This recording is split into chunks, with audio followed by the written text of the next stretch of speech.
Sometimes love isn't enough. As an adoptive mom, people would often say this to me, as if to imply I couldn't love my son enough to change behaviors or heal his trauma, so I should probably just give up. At least that's how I took those four powerful words, which had buried themselves deeply in my mind, leading me to doubt my ability to parent my child. Sometimes love isn't enough. That is the truth.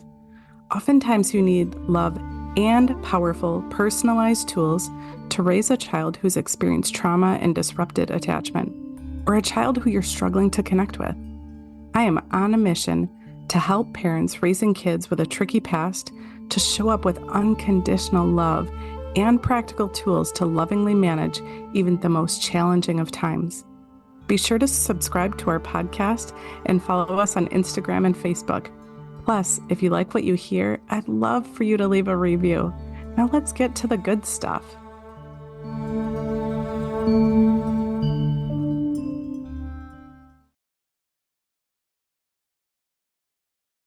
Welcome back to Sometimes Love Isn't Enough, the podcast for parenting through challenges. I am Angie, your podcast host. I'm also an adoption coach. I specialize in adoption, trauma, attachment, foster care. I also have a ton of experience in autism. But for today's episode, I want to talk specifically about Mother's Day. It's coming up this weekend if you're listening to this podcast as it comes out, but this will still hold true just for your interactions with your kiddo, no matter what the day is. But I know for many of us parents, Mother's Day brings up a lot. When we're raising a child who has experienced a disrupted attachment or who's experienced trauma, and they're now in our home, this can bring so many emotions. When we take a step outside of ourselves and we look at it from our child's perspective, it can bring up feelings of loss, sadness, grief, anger, frustration, confusion. It can bring up a sense of a loss of self, not understanding their own identity. And for many of us parents, we end up seeing all of these negative feelings coming out in our kids' behaviors. Mother's Day can be such a challenge for so many of us. Because as we're raising children who have so much on their mind, so many big feelings that they don't quite yet know how to process, we as parents also have big feelings. As mothers, we see on social media or on TV, as moms are getting roses or special brunches or family time, breakfast in bed from their kids, whatever it might look like in the families that we see, what they want to show us. Uh, when we see those things, it creates this expectation in our head about what Mother's Day should be like. Maybe you even have your own experiences before things changed in your home. I know in my home, Mother's Day was always something that my daughter would try to, make me a special gift. She would craft something or she'd make me a homemade card. Always something she'd always, whether or not somebody helped her do it, along some of those years, but she'd always make it a point to make sure that I, at the very least, on that one day a year, knew how much she loved me. She'd make something special for me. But shortly after my son joined our family, that all changed.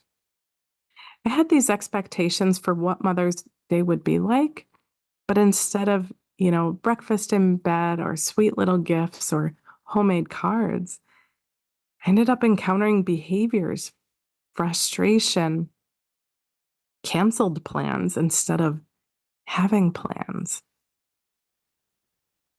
I ended up anticipating before Mother's Day would come how rough it probably would be and would whether I said it out loud or not, I would have a safety plan in my head or an escape plan, so to speak, in that if my significant other had created a reservation or a special meal in my head, even though I knew he had it all, under control in my head, I always had at the front of my mind, but what if? What if things go south? How will I respond? What will I do to make sure everybody was safe? What will I do to maintain some level of peace in the home for this one special day a year? And so as I'd go into Mother's Day, for many years, I went into Mother's Day anticipating the worst. And oftentimes we ended up having some pretty challenging behaviors. It happened pretty regularly. And so in my mind, I felt like my anticipation was justified.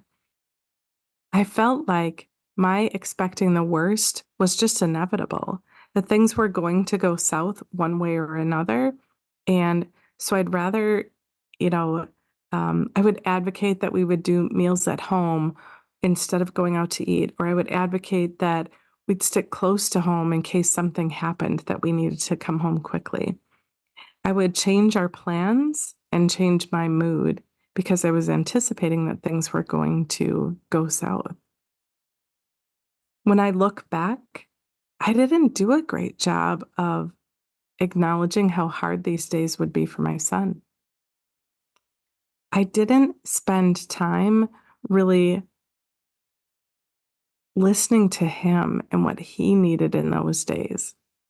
I instead was so worried about the inevitable, in my mind, inevitable behaviors that I didn't really put any energy into creating the possibility that they might not happen. And we instead could spend the day connecting.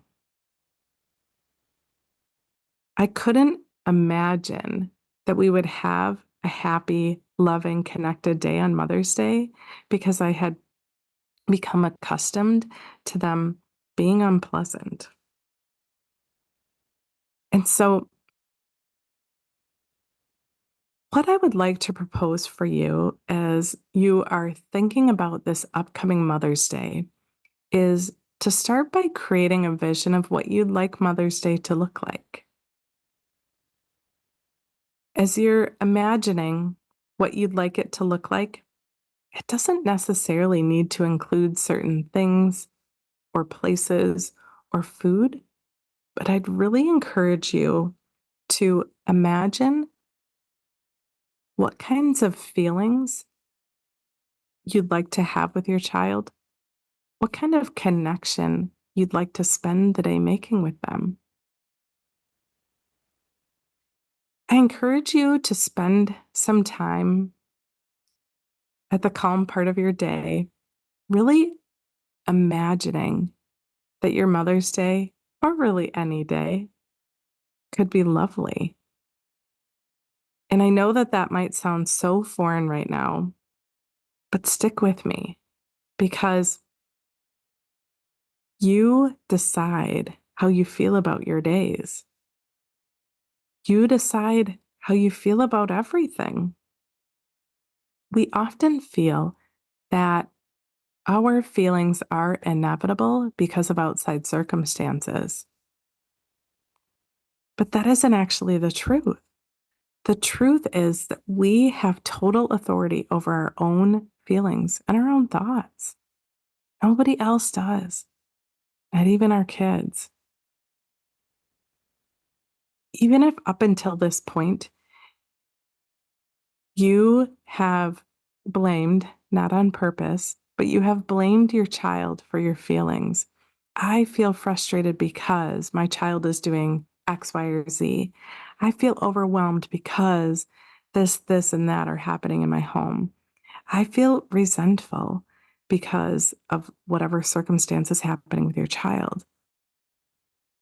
The truth is that you could instead choose a different feeling. a feeling that moves you closer to that vision that you have for Mother's Day or any day, quite frankly. You have total authority over choosing that. And so I really empower you to exercise that choice this Mother's Day, and not in a way that you're choosing to leave the kids out of the fun, but choosing that you're going to feel happy no matter how the kids are behaving. Your family might think you're crazy. You might even for a little bit. But I promise you that if you do the work, the inner work, to really work on embodying a feeling of happiness, of joy, of connectedness with your kids, it will change the way that you show up for your family. It'll change the way that you show up for yourself. If you do the work to shift the feelings and the thoughts that you have about Mother's Day or any day with your kids, you absolutely have the power to shift how you're showing up, shift how you're feeling, shift how you're thinking. It's totally up to you. So if you have questions about this, you want to share some feedback, or you're not quite sure how to do it, reach out. I would love, love, love to help you shift your Mother's Day or any day with your kids. That's what I'm here for. So as you leave this podcast, I just want to say, have an amazing Mother's Day. You get to choose that. Nobody else does.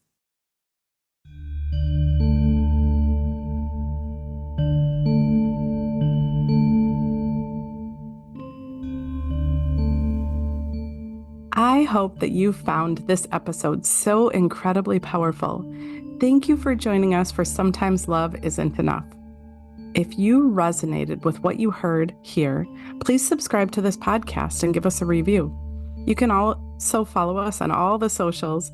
Check the show notes for all the details about how to start tackling behaviors and creating a powerful, loving relationship with your child, a child who needs your love the most. And if your gut's telling you that it's time for a change now, book a free consult. I'd love to help you love unconditionally and show you that you have that power within you.